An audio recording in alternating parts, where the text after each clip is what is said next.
ఏ పార్టీలో అయినా ఒక స్ట్రాంగ్ లీడర్ ఓ నియోజకవర్గంలో ఉన్నాడంటే వాడిని ఎలాగైనా క్యాచ్ చేసి వాడికి తాయిలాలు ఇచ్చో ఏదో ఇచ్చో చేసి లాక్కుంటారు.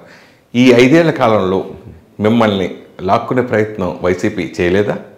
100% చేశారు. ఎందుకంటే అది మనల్ని ఇప్పుడు లాస్ట్ టైం నేను ఎమ్మెల్యేగా చేశాం. కాకపోతే అప్పుడు న్యాచురల్గా అందరు ఎమ్మెల్యేలతో ఇప్పుడు ఒకటిగా ఉన్నాం.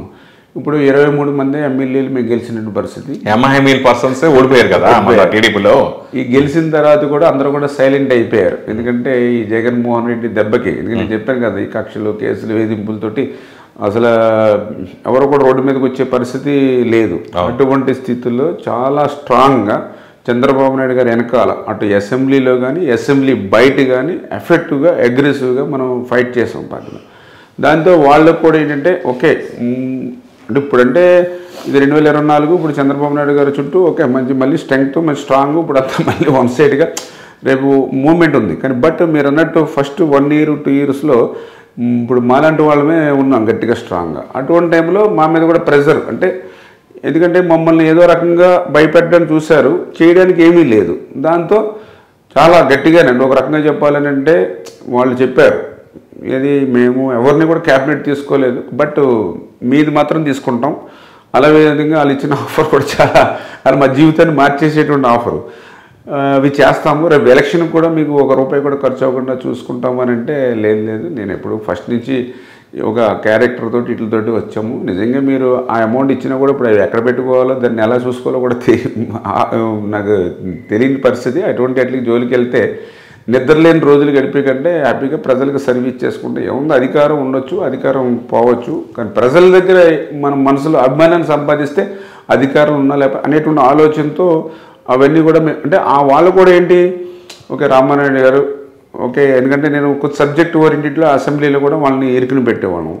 అదేవిధంగా ఈ ఫౌండేషన్ సర్వీసు ఈ యాక్టివిటీస్ నాకు బాగా ఉంటాయి. అంటే పబ్లిక్లో కూడా మంచి ఒపీనియన్ ఉంది. వాళ్ళు కూడా ఎన్ని సర్వేలు చేసుకున్నా పాలకులు అంటే రామానాయుడు గారే తప్ప వాళ్ళ ఇంటెలిజెన్స్ రిపోర్ట్లు కూడా ఇక్కడ ఎవరు పెట్టినా కూడా గెలవరు, ఇంకా రామానాయుడు గారిని మీరు తీసుకుంటే బెటర్ అనేది వాళ్ళ ఇంటెలిజెన్స్ రిపోర్ట్లు కూడా వాళ్ళకి ఇచ్చినట్టు పరిస్థితులు.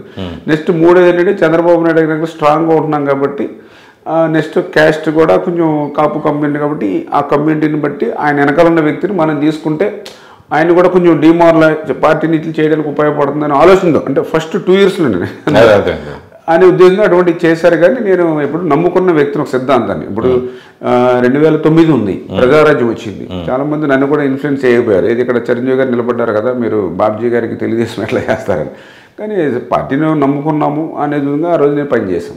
ఆ 2009లో అట్లా చేశాం కాబట్టి పార్టీ మారకుండా ఉన్నాం కాబట్టి 14లో నేను ఎమ్మెల్యే అయిన తర్వాత కష్టపడి పనిచేసాం కాబట్టి 19లో ప్రజల మనసు గెలిచి నేను చేయగలిగాను. ఇప్పుడు కూడా నేను నిజాయితీగా 5 సంవత్సరాలు ఉన్నాను కాబట్టి ఈవేళ ప్రజలు గెలిపిస్తూ ఉన్నారు. ఎందుకంటే నాకు తృప్తి ఏంటంటే నేను ఈవేళ ఒక తిరుపతి వెళ్ళినా, ఒక వైజాగ్ వెళ్ళినా, ఒక హైదరాబాద్ వెళ్ళినా, ఒక గుంటూరు వెళ్ళినా ఈవేళ ప్రజలు అందరూ కార్యకర్తలు పాపం యూత్ ఎదురొచ్చి అందరూ చాలా అభిమానంగా చూస్తారు నన్ను. అంటే ఈ నా 5 సంవత్సరాల యాక్టివిటీని అంటే అంతకుముందు ఎమ్మెల్యే అయినా కూడా వచ్చిన పాపులారిటీ కంటే ఇప్పుడు ఉన్నటువంటి పాపులారిటీ 100 రెట్లు ఎక్కువ వచ్చిందంటే కారణం ఏంటంటే నేను నీతిగా నిజాయితీగా కష్టపడి ఏదైతే పనిచేశాను. అంటే వాళ్ళు ఇచ్చినటువంటి పదవి ఏమున్నది గడ్డి పోస్తోడు సమానం ఆ పదవి. ఇప్పుడు వాళ్ళకే దిక్కు మొక్కు లేకుండా అయిపోయిన పరిస్థితి కదా. నిజంగా నేను మంచి స్టెప్పే తీసుకున్నాను కదా.